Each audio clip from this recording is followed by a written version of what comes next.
All right, everybody, we're back with a vengeance. Hope everybody's doing well. We got Doug Maclean in waiting. Joe and Jordan are on tap here. Plenty to get into. A lot's happened in the last 24 hours. Holy moly, we got 6 games to talk about last night. Biggest story, Montreal, and what's happened there. As the thumbnail says, coach gone. We got to start asking about the $10 million question on Carey Price. So we'll get into that. Around the league, we see some terrific storylines. Patrick Kane single-handedly taking the Chicago Blackhawks on his back. We've talked about McDavid, Matthews. Great storylines, but where's Patrick Kane in all of this? Maybe even better than a McDavid and a Matthews story. Look around that Chicago dressing room or the bench and see how much help he has, star power around him. And he's certainly right up there when you talk about MVPs in the league out of the gate. Vancouver, Edmonton, we just talked about McDavid. All of a sudden they're hot. Mike Smith comes in, settles the goaltending question, takes a ton of heat off of Kenny Holland, the general manager. Speaking of general managers and presidents, ex-ones albeit, let's bring in Doug Maclean and Mac. Before we even get into this, I got to tell you, I was shocked shocked or, caught off guard like everybody else in the sporting world to hear about Tiger Woods and his car accident. It rattled me, man, and I'm sure it rattled everybody. And yes, I mean, those are big stories in Montreal with Julien being fired. But when it comes to a global story, man, oh man, hearing about Tiger Woods in a serious car accident really shook me up. Yeah, really, it did. And, obviously, the golf world is on its ears, but the sporting world is. And then you hear details about what may have happened, frustration with somebody, and he passed the guy, or he hit the gas, and all of a sudden I talked to a guy today that stayed in that hotel, said it's a dangerous road. It's a tough road, and if you get going too fast, you can be in trouble. So luckily he's okay, with the exception of broken bones, which is enough. I would say when you look at the vehicle, he's very fortunate. Very well. Major surgery on the ankle and the legs, I believe, and let's just hope he can recover. What does that mean? I in a perfect world, we'd all love to see him golfing again sooner than later, but that's the least of I think everyone's concerns. Just a quick comment out of you, maybe Jordan or Joe, if you'd like it, on Tiger Woods. I'll tell you what. I'm a very big Kobe Bryant fan, so I think my reaction to Tiger yesterday was influenced by that. And when I saw the tweet and the tagline "Jaws of Life," which is a tool used to remove people from a car, but I didn't know that. I thought it was just an expression. I instantly thought the worst, and I just, I don't want to say I shut down, but I was like, God, again, like really? And then I really quickly looked over Twitter and realized that it was just a device and not life and death. Yeah. Too bad. Well, this is of global proportions, and while one day we'd like to think of the National Hockey League on a global proportion, we're not quite there yet. So safe to say this is a huge story in Montreal at the very least. And we are, of course, talking about the news that Claude Julien, head coach of the Montreal Canadiens, along with Kirk Muller, longtime Montreal Canadian player and coach, relieved of their duties. Dominic Ducharme comes in as the interim coach, Mac, but I believe that if he can gain some trust in the near future, then interim wouldn't be added to his name for very long. Well, look, I think it happens all the time, and it has to in Montreal because you need a francophone as your head coach in Montreal. And, obviously Jeff Molson doesn't say it, Bergevin doesn't say it, but it's just the way it's been for most of the franchise history since Scotty Bowman, to be quite honest. So Al McNeil. I mean, very, very few. And Ducharme was brought in there to be a coach in waiting and to protect themselves. He's a good man. I happened to coach with him in the prospects game in Halifax a few years ago. I found him to be a real solid hockey guy, presented himself well, presented well in front of the team in the dressing room. I think he's a good man. I hate to see Claude lose his job. But when I read the press clippings this morning, post game, I watched the game last night, and then to watch it was all Claude Julien's fault today. Eric Engels basically was calling for his head, and I suspect that he knew when he wrote that article that the coach wasn't there, whether he was slipped some information or whatever. But to me, when I read that article this morning at 6:30, I didn't feel very good about Claude Julien's chances. Anyway, disappointing for me, but they sputtered. They were not good, and they started out so well. There's still some holes in this team, Nick. Yeah, we're going to get into that, Mac. Just in terms of the actual coaching change, it was interesting to see Vancouver's ownership, led by Aquilini, come out and kind of snuff this whole thing on Jim Benning, fired Jim Benning, or Travis Green for that matter. You would almost have thought that even Montreal would consider, under a pandemic with no fans, whether or not it's the right move or you just play it out. But I think it goes to show you the difference of pressure, even in Vancouver compared to Montreal. And you just mentioned Eric Engels' article. Like that was just the start of a lot of it. And maybe Bergevin felt the heat, and maybe Molson felt the heat, that they couldn't wait out this pandemic to make this significant change, even though we believe that Julien might be owed as much as $10-15 million left on his 5-year deal. Well, and more than that, you've gone from a guy that's been coaching in the NHL as a head coach for almost 18 years. And all of a sudden, you've got an interim coach who hasn't coached hardly a game in the NHL.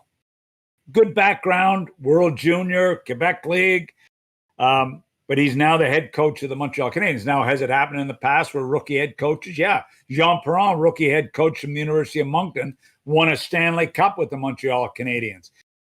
But you've lost an 18-year NHL head coaching veteran who has won, who's been successful in Jersey, Boston, wherever, Montreal, and now it's a big change. And it, to me, I'm disappointed because there's some stars that let this guy down on this hockey team. Well, some big time stars. We'll get into that, and right. No bigger one than on our thumbnail in Carey Price and the $10 million tag, and I do want to get into that for sure, and we got lots of time here, but I just want to go back now and talk about expectations, Mac, for the Montreal Canadiens, and how quickly it changed, and the pressure that it did put on Julien out of the gate. And they got off to a terrific start, and that's all great, Mac.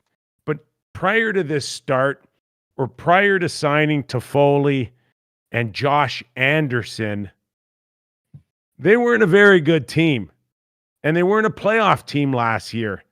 And they wouldn't even come close to the playoffs. They wouldn't even had a chance to bump off, a Pittsburgh Penguins in a qualifying round if it wasn't for this crazy pandemic. So is it fair to Julien? And I see flaws in his coaching, no question. And we'll talk a little bit about that in a second. But how did they go from a team that could not make the playoffs last season to firing your coach for underachieving in 20 games? Well, look, I'll tell you, we talked about it in the preseason, and we said, what is the one problem with the Montreal Canadiens moving forward? Then we started to say, hey, they look great. But we talked about this, the center ice position. we all love Suzuki. We all love Kokoniemi.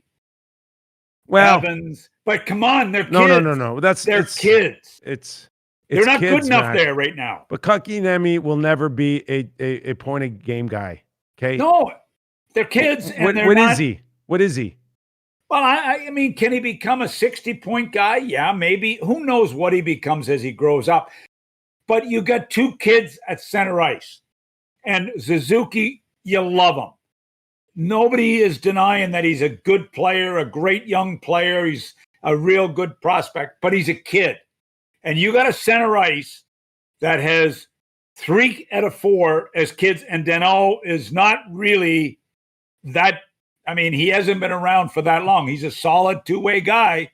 Their center ice was not good enough. We talked about it preseason. We were led to believe watching them that, hey, maybe we were wrong. Maybe the center ice is good enough. Maybe these kids are good enough. But it became a big part of it. Wow. As just a part of it. Not that the kid, then you can't blame the kids. They're going to be great players. They're going to be real good players. But you're a contender in the Canadian division, and all of a sudden, because of the way the Canadian division is set up and the way some of the teams were playing, god awful, they got off to this great start, and people got excited. We got excited. If I told you the Montreal Canadiens in the first 18 games would have 4 goals out of Suzuki,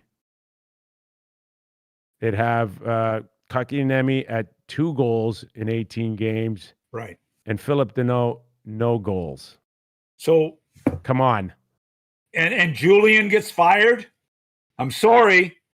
So you know what? And there was more than that. That's where we're starting with the problem with the structure of the team.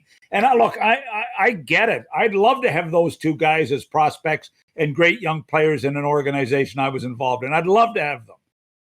But all of a sudden you get carried away when you win and you're having success. And Anderson's on a roll and Toffoli's on a roll and the defense was playing pretty good.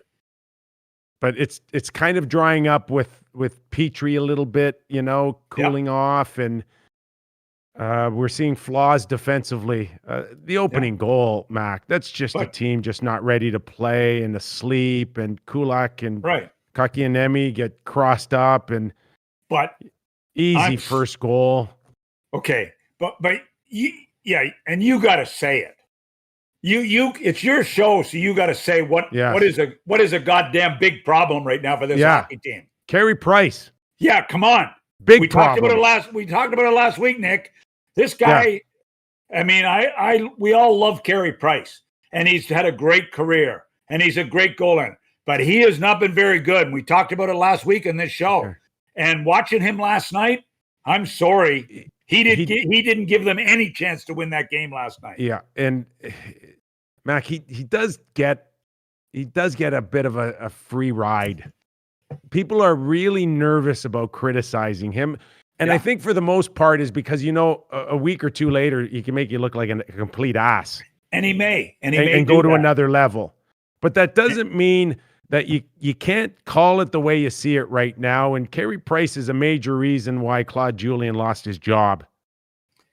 And, nobody deserves to really have that put on them because it's a team game. But it kept jumping out at me last night. Then he lets in the stinker, and then he makes 2 or 3 great, unbelievable saves. It doesn't matter. But it didn't matter. It doesn't matter.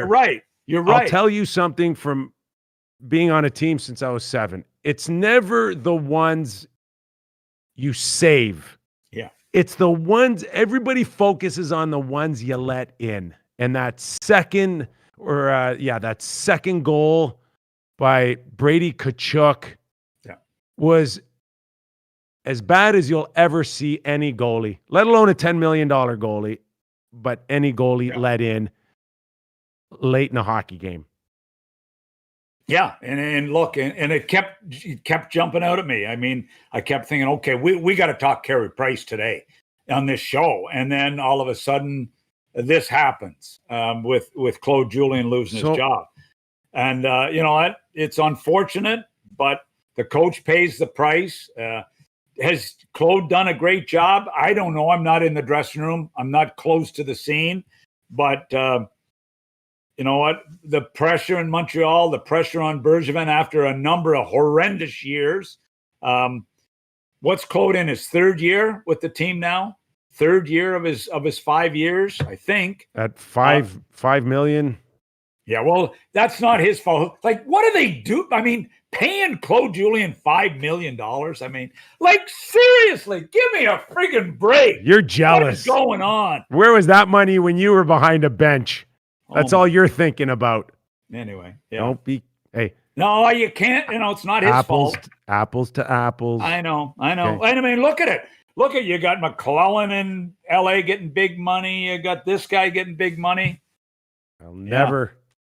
It's one thing Babcock did, and we'll get into Babcock the lowest paid guys are the ones that are doing the job with their teams right now, and they can't get new contracts. We'll get into Babcock signing with the University of Saskatchewan later on in the show, but when you I just put in a call to see if Forby McPherson at the University of PEI how he's doing with his job there. Yes, you should. Yeah, this opens up a whole new. Forby's a good man, and you know, so I don't want to start that rumor. Opens up a whole new world for you, man. Babcock's doing it again, opening up new paths for coaches everywhere. Yeah, University of Saskatchewan. He's doing it for the province of Saskatchewan. Yeah. Well, Carey Price, he got outplayed Saturday night against Anderson, against the Toronto Maple Leafs, and he got outplayed. As much as you'd want to say he made some big saves, Mac, he got outplayed by Murray last night. He's 35th in goals against average. He's 37th in save percentage. We thought Jake Allen was going to come in and do nothing but help this guy. It hasn't appeared that way. So has it done the opposite? Has it messed with his mind?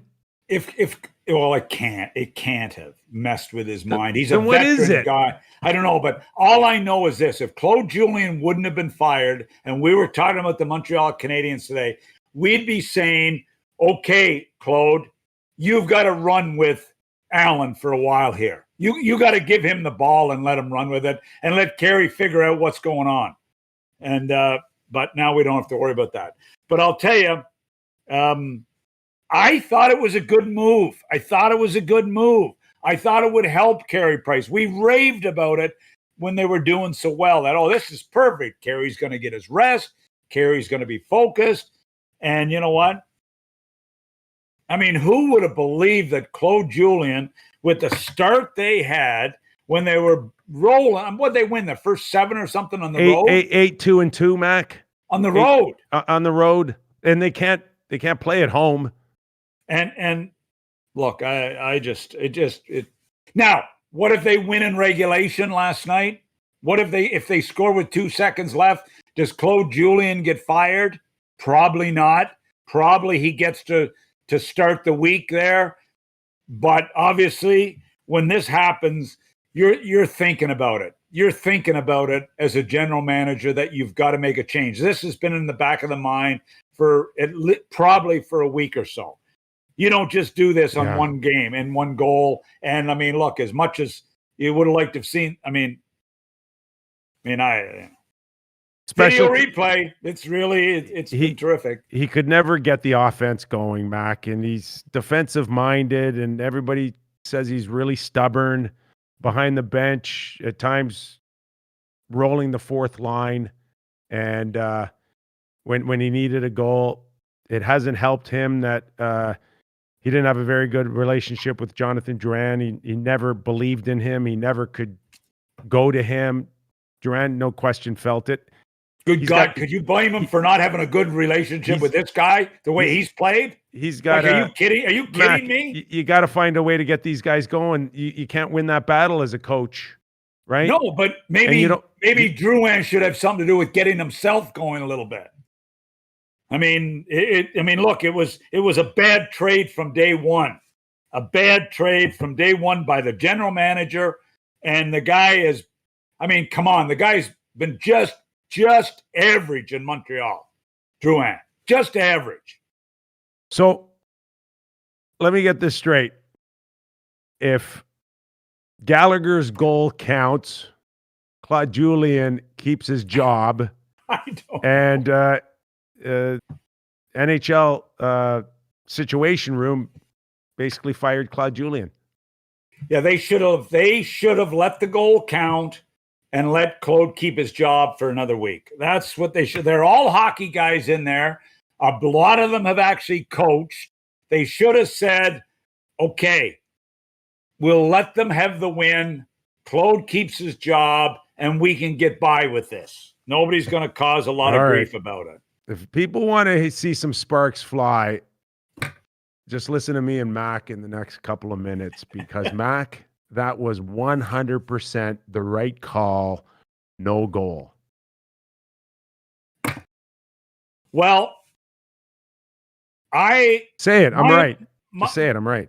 Well, you're right because your buddies in the NHL office call it a goal. It's not. Listen, it's not my buddies. Here's my only problem with it. And I know they look at it every which way. I know they do their research. I know that he went in there on his own. I know Gallagher went in on his own. I can't for the life of me figure out why Murray couldn't get reset for that play with the amount of time he had. What was he in slow motion getting reset? Oh my God. I've seen goalies get run over and get reset quicker than he did last night. It was like, Mac, I'm going to just a minute. I'm going to have a sandwich and then I'll think about getting reset. Under 10 seconds, and he does a complete 360. And you're telling me under those extreme pressure points that he could pick up a puck, no problem, spinning out of that thing with the game on the line? What the hell is Gallagher go? Why did he pick that pathway to get back to the front of the net? I'll give you what that. Is he doing in there? I'll give you that. But explain to me, have you never watched a replay where they've come back and have said the goalie had an opportunity to get reset? And I'll give less time than that guy had last night. I'll give Gallagher credit that he did come across in his press comments that it is legit what he's saying. But in that circumstance, Mac, with the game on the line, and he picks to go out through the middle of the blue paint, and he makes contact with the goalie, then, shame on the referee. If you want to know the real right call would have been to see it right away and blow it down right at that second. If he blew it down at that second, Mac, while the puck was at the point, would you have had a problem with it? Probably not. There. Thank you. That was the right call. And you know what? It probably was the right call. But I want to know how many times we've watched games where it's come back and said the goalie had an opportunity to get reset. That's legit. I'll give you that. That's legit. That's right. And I didn't hear that anywhere last night. Gallagher. Come on. Poor Claude Julien lost his damn job, and all he's got's $5 million a year for the next 2.5 years. Come on. That's not fair. Gallagher lives there. And perhaps if we're talking about a player that doesn't have the reputation, he's got that's true. His reputation in the blue paint is as bad as anyone's in the league. Okay? That doesn't help him. I want to make it very clear here. I am very, very supportive of our friends in the league office, and I know what they go through, and I know they make tough calls, and the referee makes tough calls. I was I surprised? I thought it was 50-50. I really did. And I was talking to you at the time, you said I called you. I called you when they went to the penalty box. And you said you thought it was going to come back. Come back. I'm listening to a goalie doing the game. Yeah. And he thought it was a good goal.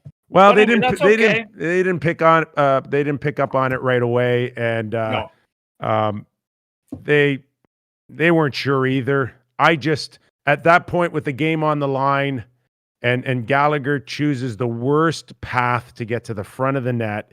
Yeah, I thought it was I know. an absolute no-brainer. The moment you made contact, it should have been blown before you even got to the redirect. It should have been blown down, and nobody would have questioned it at all. That alone tells me it was the right call.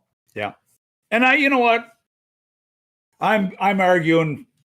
I'm just trying to get I won you over. I'm just trying. Yeah, you did, but I mean, I just have seen it too often where it's been the other way. Maybe I'm wrong. Maybe it hasn't happened, but I thought he had ample opportunity. He was getting reset in slow motion. But he's not. Listen, we are talking about Matt Murray. Matt Murray is slow in general. He's not a reactionary goaltender. He's not known for his cat-like reflexes. He is slow. He plays the percentages. He plays his angles.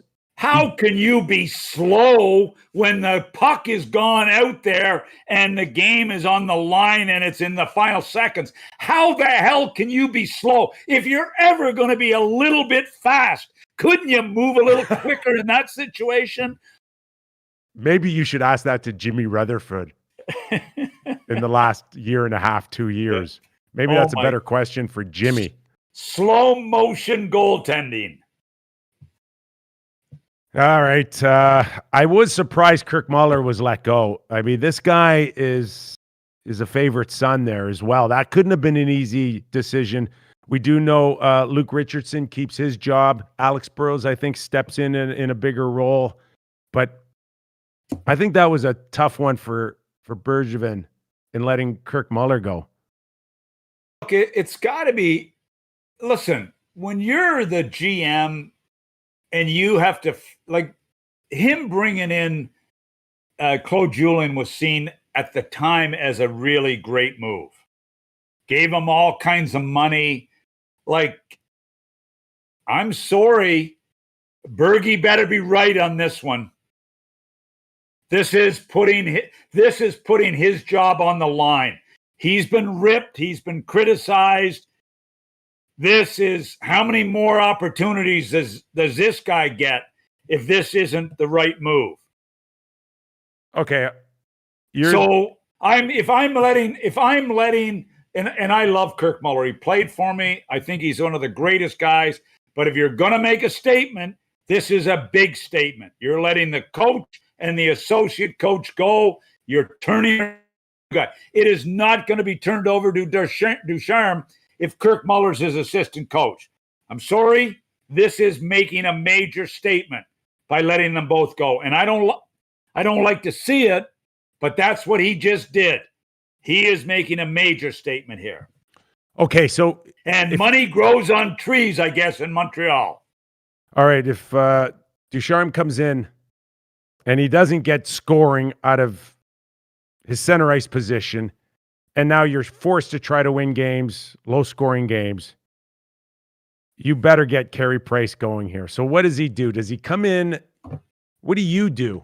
What will Dominic do? You come in, and there's only two ways you go with Carey Price. You kiss his ass, or you give him some tough love. Watching Skinner and Buffalo get some tough love has worked out okay for Buffalo. What do you do in Montreal with Carey Price? Big difference giving Skinner tough love and giving Carey Price tough love. He's the winningest goaltender isn't he, in Montreal Canadian history? What though, Mac? What? I know, but he regular season. Yeah, that's right. I know. Come on, but he's still Carey Price, and I agree. He needs some. I mean, who starts the next game? That's my question. Carey Price starts the next game, I would think, unless somebody's really pissed off at him. You got to get this guy going. Yeah, you got to get him going is right, 100%. Because if they don't get him going, the Montreal Canadiens could slide big time if they don't get him playing a lot better than he's playing right now. And this isn't new. We talked about this last week. We talked about this 10 days ago on this show, that Carey Price had to be a lot better. We talked at the time that Anderson in Toronto has been better than he has been. But there's been a lot of goalies in the league better than he has been right now. So, yeah, he's capable of getting it going. He's a great goaltender, but I'm sorry, they need it from him right now, big time. And, I've kind of called people out for having Olympic conversations so early in this pandemic, but I found myself asking, who the hell's our goalie for Canada right now? Doug, was that the Montreal Canadiens brass trying to snipe you from us, or who was calling you? That was a very important call. That was Jill, who only knows that I do this podcast. For 2 years, she sends me a message on the phone. Ask Jill during the show. Ask Jill, who's the starting goalie for Canada in the Olympics? Because I asked myself that question last night. Who is it? I mean, really? I mean, I don't know. It was a given that Carter Hart and Carey Price. Yeah. And there's some issues, question marks right now. Binnington might be the guy. Oh, yeah. Oh, that makes me nervous. All right. Where do you want to go? Vancouver, blown leads. No, I think we got to go to Edmonton. Edmonton, winners of 7 of 8. Mike Smith comes in, Mac, and does something that probably nobody saw, and that's get off to the best start of his career, I think 5-0. Look, we were hard on Edmonton. And the number one thing we said about Edmonton is goaltending isn't good enough to win. It is not good enough to win. And we were right until Smith came in. And hard to underestimate Smith with what he's done in his career. He's a battler. He's always been a battler. He's come in and given them some stability in goal. We said their blue line wasn't good enough with Clefbaum out. And guess what? They've played really well. Barry has been a lot better than he was in Toronto. Well, Barry's producing. He's been better. He's been producing. Better. And you know what? Nurse has been a horse on the back end. Their depth in the third and fourth lines have played real well. So full marks to Edmonton when we were really hard on Edmonton. Full marks to Smith, but it's a lot more than Smith. They're starting to play the way you have to play. They're playing playoff style hockey. They're cutting down on the scoring chances against to a degree. They're still pretty loose, but full marks to them. I mean, they have moved into second place. That's hard to believe. 13 and 8 for the Edmonton Oilers. Like I said, winners of 7 and 8, and it just seems like maybe I'll tell you what it is. Dave Tippett's finally getting through to them. I'll tell you what it is. John Shannon going back to work for the Edmonton Oilers has relaxed everybody in the organization. He's spent some time with the president there. We know he spends a lot of time with Bob Nicholson. Bob Nicholson can't move without John bumping into him. We know he spends time with Kenny Holland, and I suspect he's spending time with Tippett and company. So I got to believe it's the Shannon effect. So you think he's made everybody relax in Edmonton like he used to make everybody relax at Sportsnet? No, he's matured, I think. I think John Shannon's matured since he went back to sports, whatever he is. Is he with Sportsnet or is he with the Oilers? I can't figure that one out. They've got Vancouver again, Mac, and you got to wonder now, with even under the situation in Montreal, do fans in Vancouver now revisit the fact that it's not good enough for Aquilini to call off the Dogs in a pandemic? They don't care. They don't care. They're going to want somebody to pay for this, like Julien paid in Montreal. Well, what you hate when you're in the business to see somebody get fired, because it really it seems to sometimes create momentum in the firing department. I hope that's not the case, but we've often talked about that when I was in management. I mean, because owners start to think things. But look, the Vancouver have played territorially. They've played better. They've been a better team lately, but they have just pissing away game after game. I mean, they've got a 3-0 lead last night, and they lose that game. They've been in control a few times and lost games. It's really, really frustrating. Again, their goaltending's not good enough. The kids haven't been as good.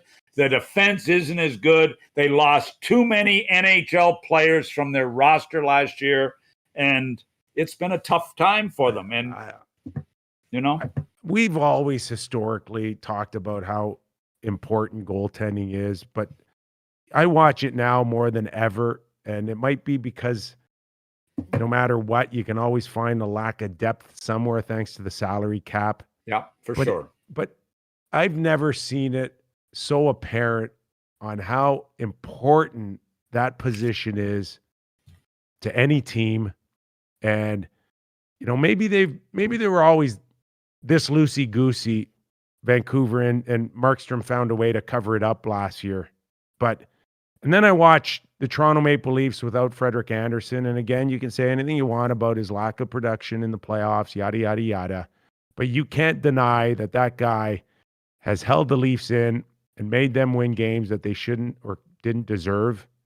And if Carey Price is Carey Price, like I said, Julien has his job. It's just, it's remarkable, Mac, what this position now has done and held general managers and teams at their mercy, begging for good goaltending. Vancouver has not had it. Jimmy Rutherford used to say it all the time. Show me a great coach, and I'll show you a great goaltender playing for that great coach. Yeah. Tippett is smart right now. Smith has played really well. Green, good coach, like Travis. Markstrom was good. I coached in Florida with John Van Beesbrook. I was a friggin' genius for a couple of years.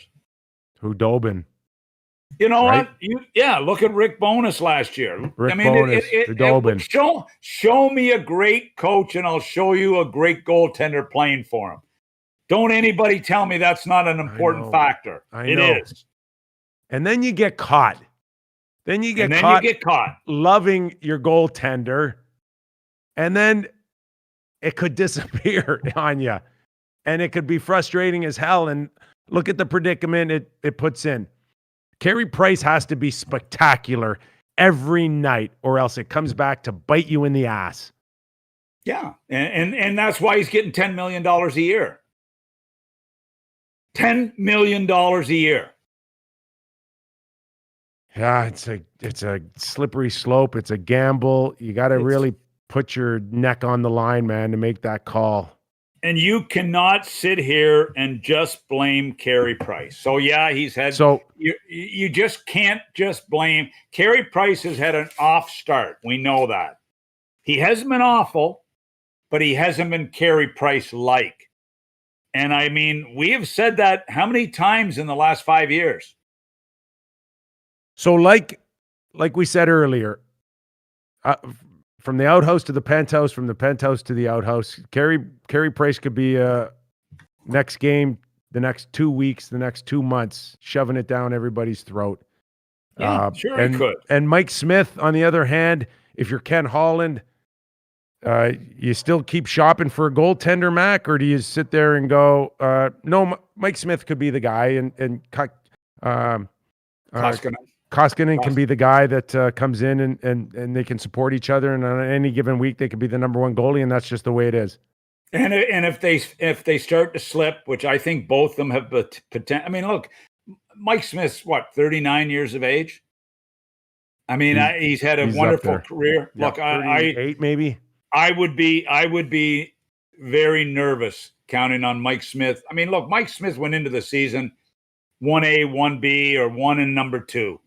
I don't think that Kenny Holland for a minute believes that they're going to keep up doing what they're doing right now. I don't. I mean, they're elated with the way their team is finally playing in front of their goaltending, but I'd still be nervous about their goaltending. It's everything. No question Yep. about that. All right, where It do you is. want to go? You want to go Pens Caps? You want to go to your old stomping ground in Columbus? A crazy 6-5 win by the Chicago Blackhawks last night, led by Pat Kane. Like I said, we can talk about Matthews and McDavid being runaways for a Hart Trophy, but maybe Pat Kane's ahead of them. Just think about this, the Columbus Blue Jackets, for 1 minute. Their center ice could be today Couturier. They had a chance to take him in the draft, and they made the big Carter trade. Carter for Voracek and the 8th overall pick, which was Couturier. And Couturier was right there. It could be Couturier, Carlson, Dubois, and Wenberg, who's playing really well all of a sudden in Florida. Instead, their center ice That's a is top 4. Instead of their top 4 being Couturier, Dubois, Carlson, and Wenberg, their center ice, their number 1 center iceman today in practice is Foligno. Nick Foligno. And Texier and whoever else. That's a comparable when you look at what has happened in the last 5 or 6 years with the center ice position in Columbus. So now you've got Line A as your 2 more goals last night. I love Foligno, but he's not a number 1 centerman. And he's not the number 1 centerman to be playing with Line A. I hope I'm proven wrong by that, but their center ice is a real problem for the Columbus Blue Jackets right now. And they lose to Chicago, who's the team they got to beat out for a playoff spot. They come back and got a point. Full marks for them. But I feel for Nick Foligno. I mean, Nick Foligno to me is a second, third line winger who's a really valuable guy, but not a number 1 centerman. Mac. Did you hear the 4 names I just listed off? You need to be Houdini now to fix that center ice. Like, what about the 4 names I just gave you? Yeah, that's a star. That's a world class 1 to 4 up the middle of the ice. Now Wenberg, I mean, who knows what he is? Well, come on. He's playing pretty well. 8 minutes a night, 10 minutes a night. That Yeah. guy could have been a star at 8-10 minutes a night, right? Well, he could have got you through the 8 or 10 minutes, but no. You know what he said? This guy, if I'm not mistaken, Wenberg was a 1st-round pick. I think he was.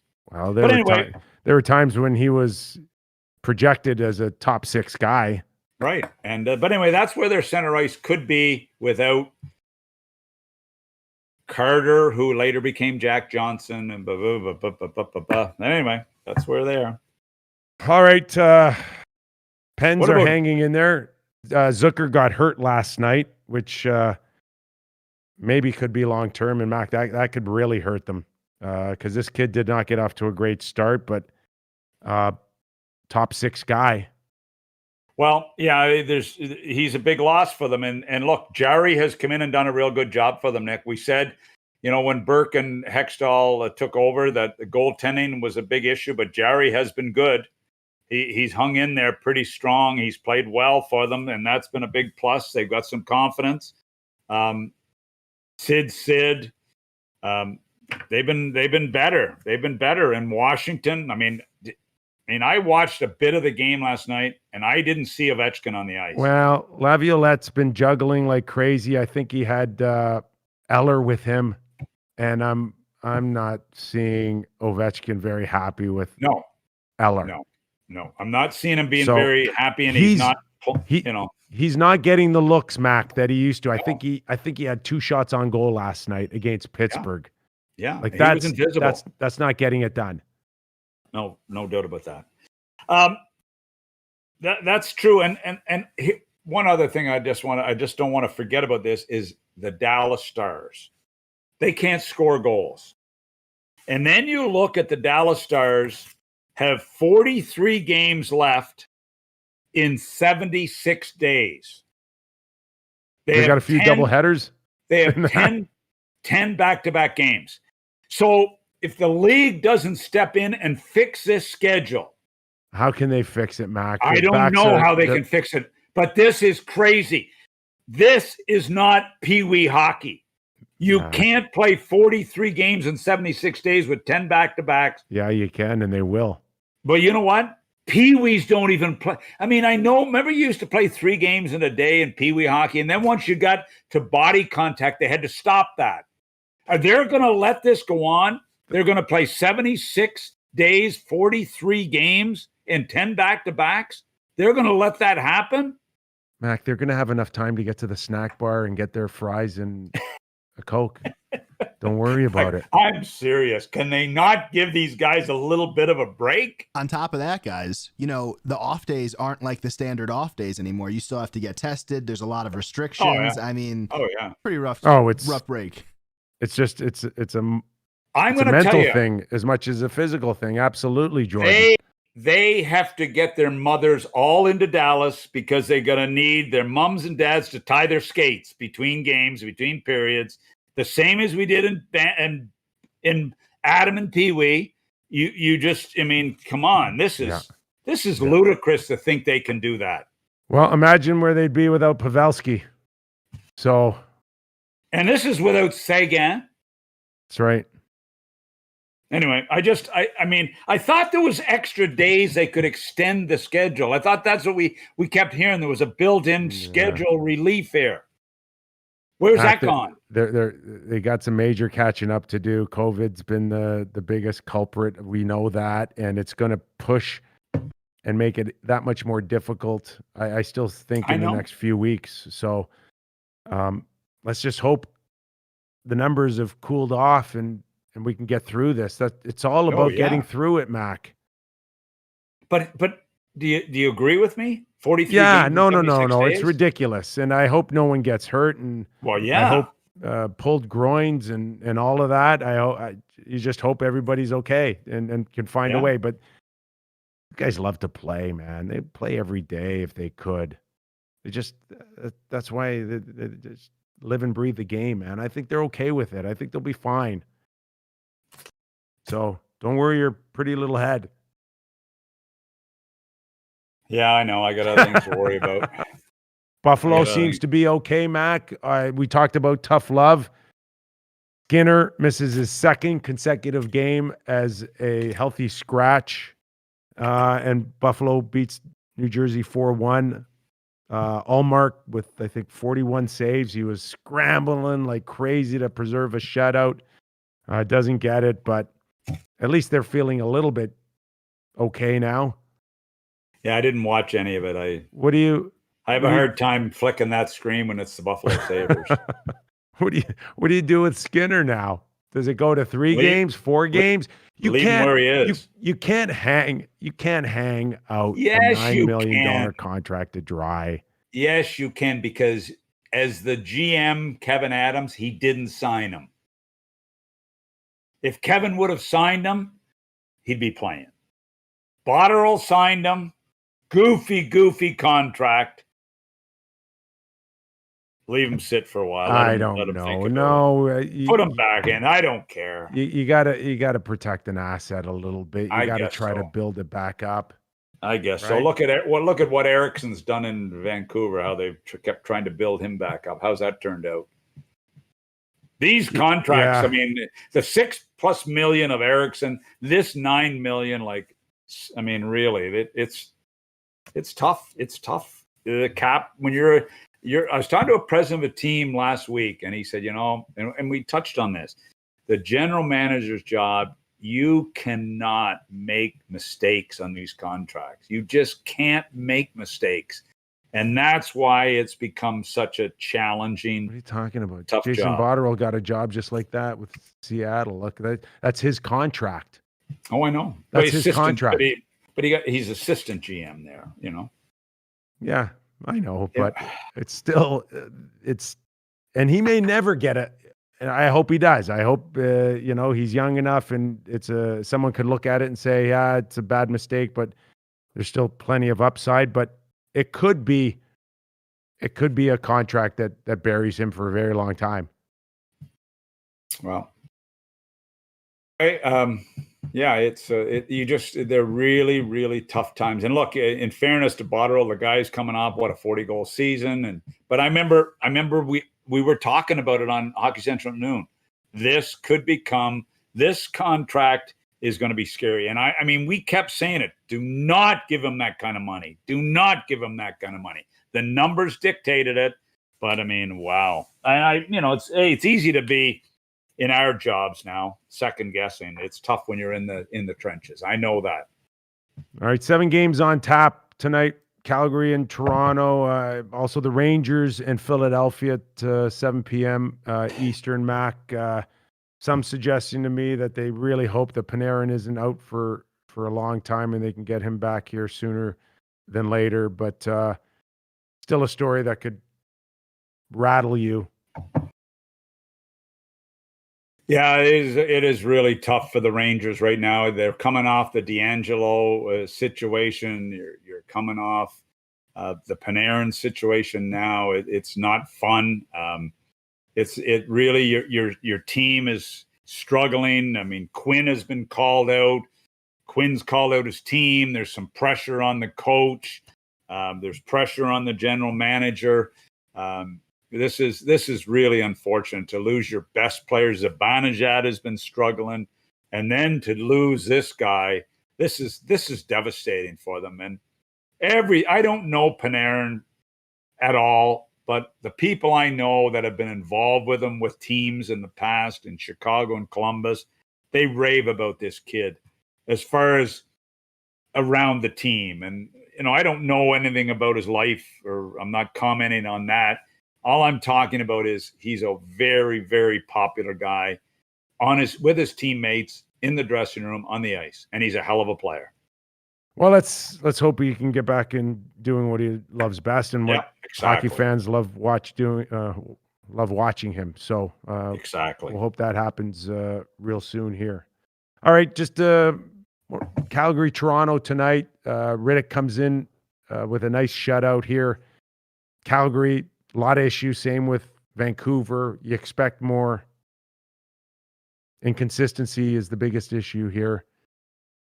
I haven't seen if they've named the starting goaltender yet out of Calgary. I'm not sure if that's out yet, but I'll take a look. If it's not, Mac, where would you go? Would you go back to Riddick following up his performance, or do you go back to your money guy? I'd probably go back to Markstrom, but Riddick deserves the chance to play based on how he played. I didn't think the Leafs were hitting on all cylinders. I thought he was good. I didn't think he was great, but he got a shutout, and that's all that matters.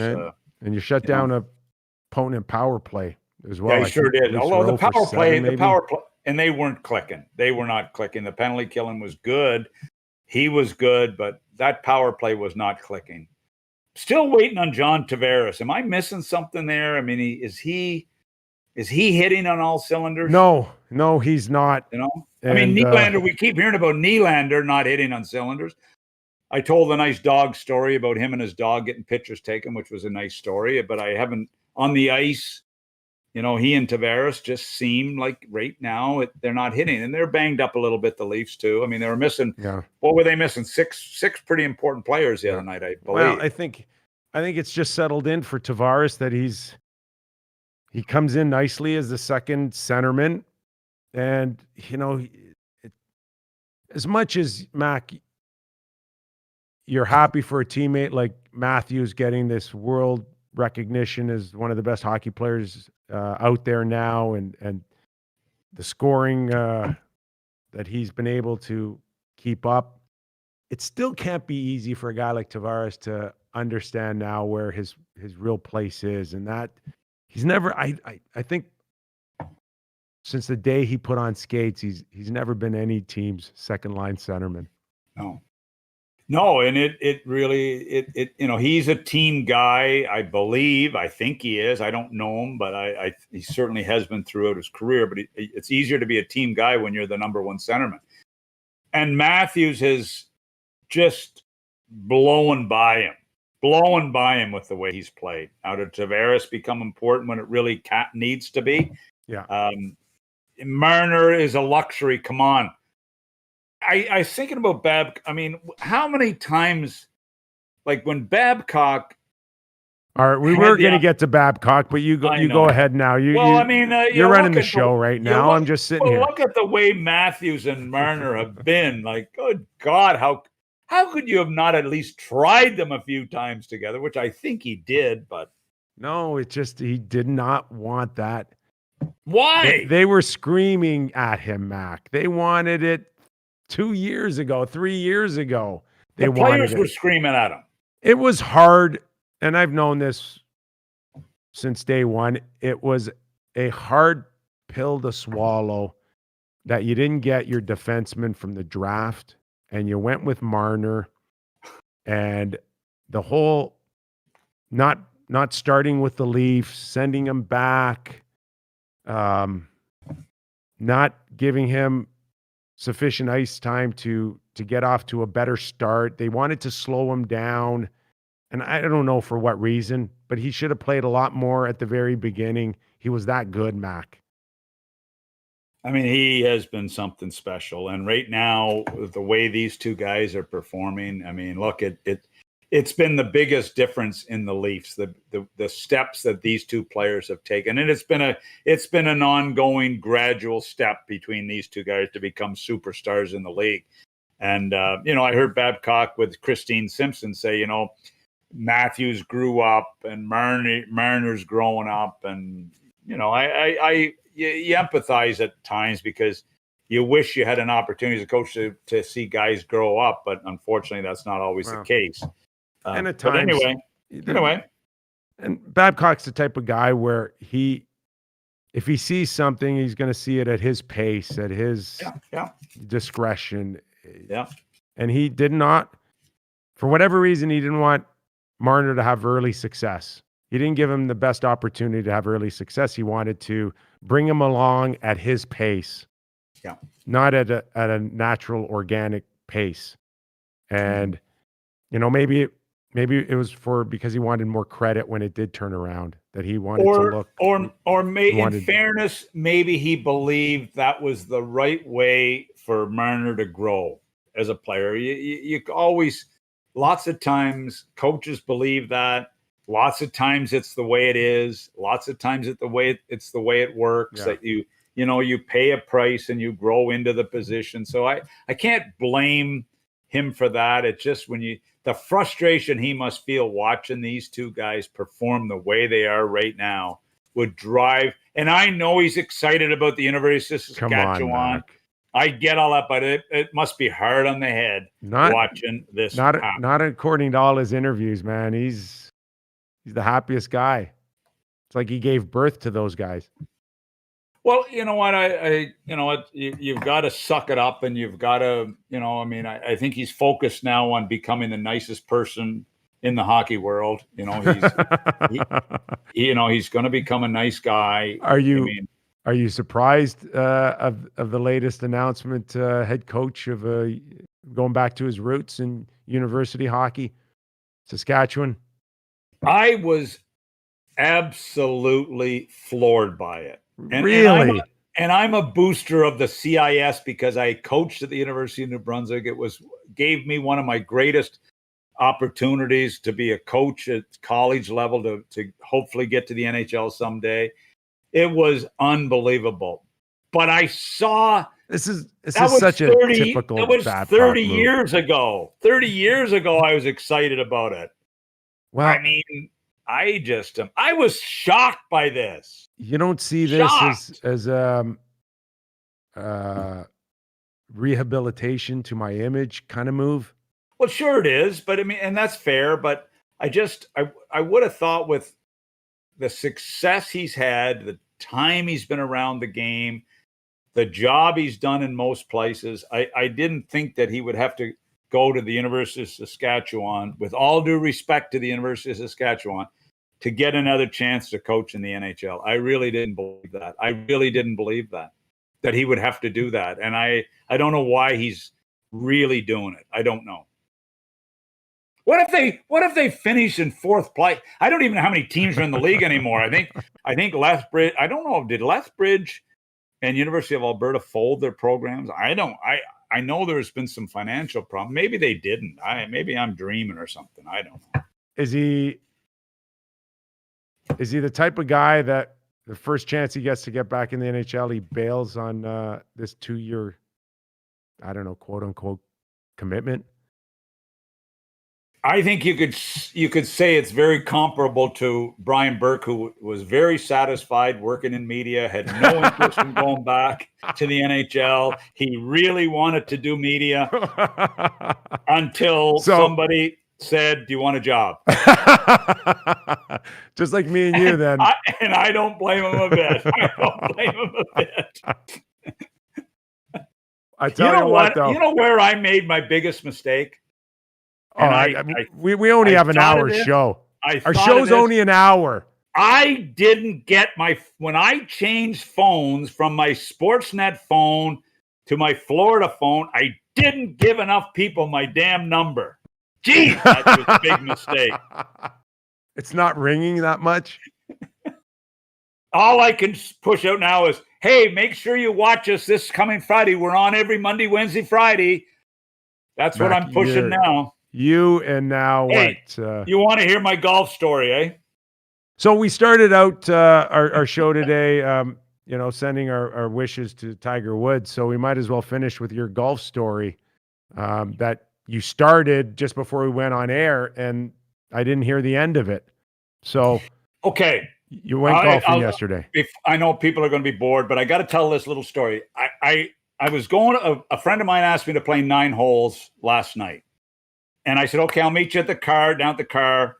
Last night, what are you playing, under floodlights? No, we played at 4:00. So I go down, and he's got a SUV. So I go down, I said, where's your car? And he said, oh, no, we have to take your car. Well, I only have a 2-seater, okay? But it has a little back seat. So I said, oh, my God. So we had to put the roof down and got the clubs in the back seat. We pulled out the woods and laid them down. We got to the course. We played 9 holes. We get back in the car, put the roof down, put the clubs in, put the woods in. We pull away. I get to the first stoplight, and I put my seat back because I'm cramped in, and I put my seat back a little. And as I put my seat back, I heard this crack. And I'm thinking, oh, my God, which club? Now, I had just got I was praying it was one of my clubs that broke, because I didn't want it to be my friend's clubs. But I didn't want it to be my new driver, because I'd spent a lot of money on that driver. So I didn't want it to be. We stop, we get out, and his driver snapped in two. My friend's driver is snapped in two. How bad is that? You owe him a new driver. Well, I told him I'd take it over and get him maybe a new shaft.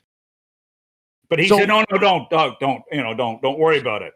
So if you really have to get to the source of the problem to begin with, my car is too damn small. How does he pick your Porsche over his SUV? What was wrong with his SUV? His wife was gone in the car. Oh, so all that was left was mine. Yeah. Well, no, he lives in the same complex as I do, and she was gone in the car. But isn't that a sad story? Oh my gosh, just a sad first world problem. A very sad first world problem. Yeah. We all feel for your friend and his driver. I know. It felt terrible. I felt terrible till I got home and had a glass of wine. Then I seemed to feel fine about it. All right, we'll leave it on. Anyway, look, hey, don't forget, we're on every Monday, Wednesday, Friday. Let's keep the word out there. Keep the word out there. Get the word out. Apparently, you're doing unbelievable work because, the stock's going through the roof right now for i3. Wow, it is. It is. They're buying everything up in India, Mac. Everything seems to be going so well that perhaps, I'm scared that you're going to ask for a raise or something. Go on i3, check out i3 and make some bets. It's a great company. I mean, you've heard of DraftKings. Could they become the next DraftKings? I sure as hell hope so. So, all right. So, give us some of your picks tonight, then, before we take off and say goodbye to everybody. Tell me who's playing. Jordan, should we ask for? I'm pulling up the Mac? picks right now. I'm pulling them up. I made a couple. All right, let's start Calgary, Toronto. Does Calgary come back? The Leafs beaten up a little bit. So Calgary are underdogs at a comeback of +130. Toronto is a favorite at -150 on the money line. The puck line is 1.5 at -184 for the Flames. And actually, there's some big money on the Flames coming in on the puck line. Mac. So might be good. I'm picking Toronto to win the game. I don't know go Flames. It's set up. They've got some confidence now. Okay. They're good. Okay, Flames. You're so hard to sway. Okay, give us one more game, Jordan. All right, we want to talk about. I'm trying to find a close one here. Philly. Okay, they are -1.5 favorites versus the Rangers. I don't know, man. I don't think I'm betting anything on the Rangers right now, to be completely honest. I think on the money line, I take the Flyers at -129. So you put $100 down, you win about 75-80. I'll take that. Wow. Yeah, I like the Rangers without Panarin. I mean, there's the upheaval going on there. You got to pick the Flyers, I think. Carter Hart's got to be better. Got to turn it around. Hey, check this out, guys. So basically, we did this in our Betting 101 sections, but all bets or all offerings are split into ticket percentage and the amount of money that people are betting. So right now, the Flyers are getting 94% of the bets in the money line and 42% of the bets. That means that they're getting about a 45-point differential on tickets versus money. That means that sharp people, professional gamblers, are on the Philadelphia Flyers right now. So something to think about. Okay. Yeah, good. I'm an underdog guy. You're a Rangers guy. Come on. Come on. Guy. Okay. All right, Mac, you're juiced. You're juiced today. I think you shot an 86 this morning prior to the Real Kyper at Noon show. Is that what your number was? I had 86? I had a 41 on the front, Nick, and then I had 45 on the back, which I was a little disappointed in. But I mean, for me to break 90s is a goddamn miracle. Certainly get enough practice. Okay, we're gonna let you go, Mac. Great show today. Great insight on the Montreal Canadiens, and we'll see you Friday. Doug Maclean, everybody from sunny Florida. All right, Jordan. We're good. Joe, thanks a lot for today. Fun show. Got into a lot. There's no question about that. Thanks for everybody for tuning in. The numbers keep climbing. The likes keep climbing. I love it as we start to really heat up into this abbreviated season, 2021. First-time watchers, subscribe, man. We'll tell you when we're coming on. Tell you when we got the latest news. So fun to do this show for all of you. We enjoy it. And we'll see you Friday.